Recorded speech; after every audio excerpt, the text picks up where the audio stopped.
Astara, so nice to see you. Oh, I'm so glad to meet you. So I want to know your story. How did you move to Sedona? What happened? What brought you here? I was hosting the Course in Miracles in my house, and I had a dream one night where I was not my body, I was a valley. And I woke up and I grabbed the covers. And about that time, I was just starting to get rid of stuff. So my girlfriend of 25 years, she goes, you know, it looks like you're gonna move and not just check out the Southwest. And I go, I guess I am. So one thing led to another very quickly.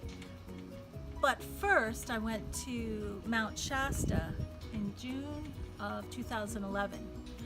And for 10 days following that trip, I was in an altered state, kind of observing myself from above. And the same thing happened when I returned for the first time I came to Sedona, when I came here on 11/11/11 for meditation. And it happened again, that 10-day period where I was like out of my body, watching my body.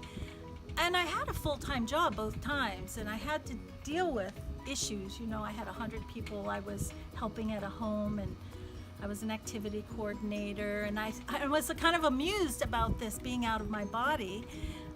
I say, what's going on? How am I going to respond to whatever was coming up in the workplace? So I'm coming down the stairs, and I'm kind of amused. I wonder what's going to come out of my mouth. And it was always in the flow, and everything was fine. Well, it wasn't long before I decided, like I think it was maybe a couple months before I decided to actually relocate here at some deep level. But what came up for me was a beekeeping conference in Arizona, an organic beekeeping conference. I had been a beekeeper, and you know, you don't see a lot of organic practice in the world. So I immediately jumped at the chance to come to that, and I spent 4 of the days of the week, not just at that, but here in Sedona, trying to find a job. I got a few nibbles. I gave someone $500 and said, I'm going to come back and live here. And a day later, when I returned home, I got a call saying I had work. But the work was 58 miles away in Prescott. So for 4 months I worked. I just got rid of things. I came to Prescott, and I basically, within 4 months, figured out how to come to Sedona, because as you will know, when you come around the bend and you see the red rocks, your heart opens up. There's something that happens. There's been 22 tribes, native tribes here through history. It's said that the Yavapai Apache were here 10,000 years ago in Boynton Canyon. I mean, all of this stuff is here, and it's in our DNA too. And so somehow we know this place. So since I've been here on the equinoxes and solstices, that same experience has happened to me, but it lasted longer. It was more profound. I was so sleepy. I was sleeping all the time. I was having really lucid dreams, and these happened in 2012, and different solstices and equinoxes. So as most people watching this probably know, that's a time of heightened energy. And also the cross quarter days do, between those actually are 2, and your birthday is. So I'm like a kid in a candy store here in Sedona. I actually started thinking in metaphysical terms as a child, where I'd curl up with books that my mother had around the house. In every room in the house she had books, and a good third of them were what she called not metaphysical, pseudoscience. What she used the word. So I read every book she had on Edgar Cayce. I read books on pyramids, books on ghosts, books on the Bermuda Triangle. As a child, I knew about all these things. I think we probably had lives in India, because I always gave her an elephant, and at Halloween she dressed me up in a sari, and you know, there is that tradition, and later in life I did explore that tradition. As most people do who come here, they've had many spiritual traditions that they're just integrating. And I came here having had some Sufi training, Dances of Universal Peace, the Course in Miracles. I came here and I started doing the Keys of Enoch, which has a group here. JJ Hurtak comes here seasonally, and that's his group.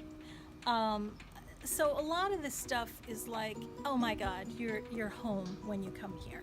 So as I was explaining to you a little earlier, my current path, although I've done so many, a Taoist path, a Hindu path, a self-realization, where I traveled the world with a guru, Sri Mataji Nirmala Devi, which was heart-centered but also bringing open the crown.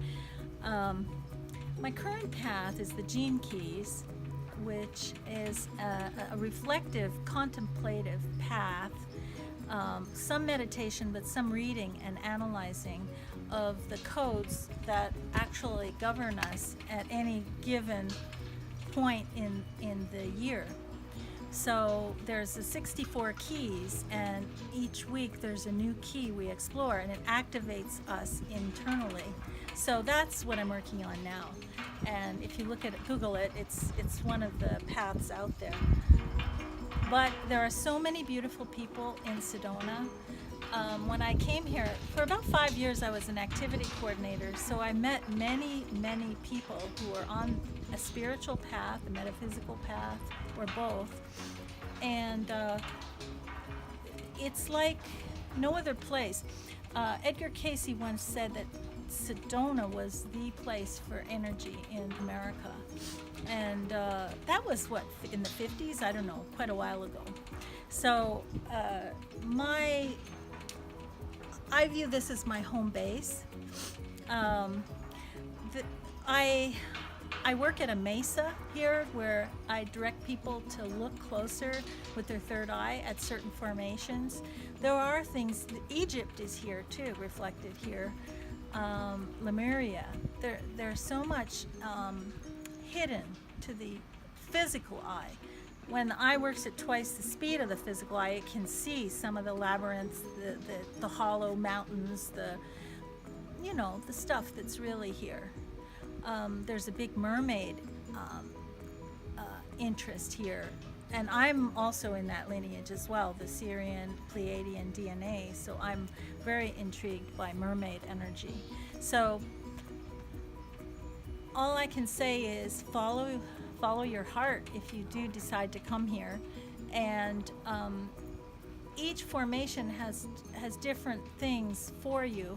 I spent the first 6 months at Cathedral Rock on the backside in the meadows, and that helped the heart. It helps the heart there, and the Pleiadians work with you there. But really, there's a lot of energy, a lot of places. One time, it was kind of funny, I had a friend come down who worked at Boeing. It's an aircraft company that does engineering in Seattle area, and he was a science guy. So he had a pendulum, and then I had a woman who I knew who worked with a guru, and then I was looking for spiral trees, and I detected 6 strong vortexes on a quarter mile of a path on one of the 3 main access points for Cathedral Rock. So really there's a lot more here than the main vortexes that people know about. For the people that don't understand vortex, what would you explain what it is in a very simple way? Yeah, vortex is like a heightened energy field. It's allowing energy from higher dimensions to be discerned to the discerning. So if, for example, I did a Taoist path for 6 years, and if your meridians are blocked, you have pain in where they cross. So the idea is, if they're free flowing, you can sense things. And sometimes we're not at that space. It takes 6 months, or it takes a while to feel it. But for those who are, they can feel the energy. Some feel it lightheaded, some feel a pressure in the head if they have a blockage there. So everything is personal. Thank you so much, Astara. It's such a pleasure to be here at the airport Mesa, talking about Sedona with you in the mystical way. There's a helicopter. So, thank you, darling. A big namaste.